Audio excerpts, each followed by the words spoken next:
Hey everyone, look on the screen. He's all smiles. Really?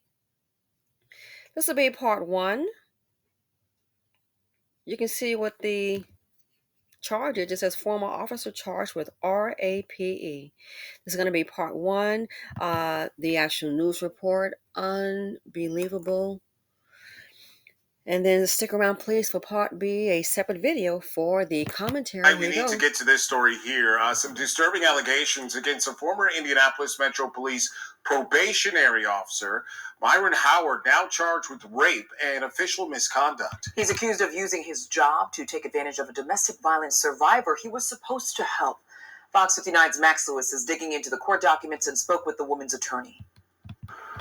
Had my client not been bold enough to come forward and contact me, he could have continued his reign of terror. Attorney Mark Nicholson represents the woman who says probationary officer Myron Howard raped her inside her own home. According to court filings unsealed today, Howard, along with other officers, had responded to the victim's home earlier this year on a domestic violence call and arrested the victim's boyfriend for hitting her. After the scene cleared, the victim says Howard came back to her home alone, telling her, quote, "You know you could have went to jail too, but I didn't say anything, so I need you to do something for me." The victim told investigators he proceeded to rape her for the next 10 minutes. You don't expect a police officer, someone in law enforcement, to do such a thing, and that's what makes it worse. During the investigation, detectives also uncovered another incident where Howard offered a ride home to a woman who had just been in a car accident. In exchange for the ride, investigators say the victim had sex with him in the back of his patrol car. What kind of officer thinks that that's appropriate behavior?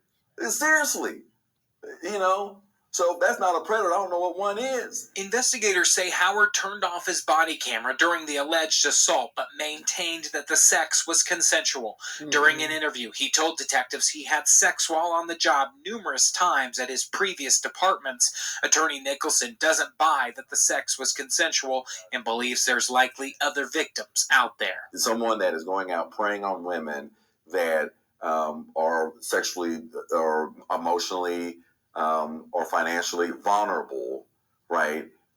They are seeking for those type of victims that they can attack. IMPD says Howard had been with the department for about a year. He was still on probationary status when Chief Chris Bailey fired him last month. He is due in court for his initial hearing on Thursday. At IMPD headquarters, Max Lewis, Fox 59 News. IMPD Chief Chris Bailey fired Howard on March 14th. He was able to be fired before going through the Civilian Police Merit Board because he was still under that probationary status. In a statement today, the chief says in part, quote, "His alleged actions not only violated his sacred oath to our community, but he abused his power and took advantage of a victim when she was most vulnerable." He also Okay, everybody. Later added that this is not a representation of the force he leads. Okay, everybody, so this is part A. Stick around for part B, the commentary.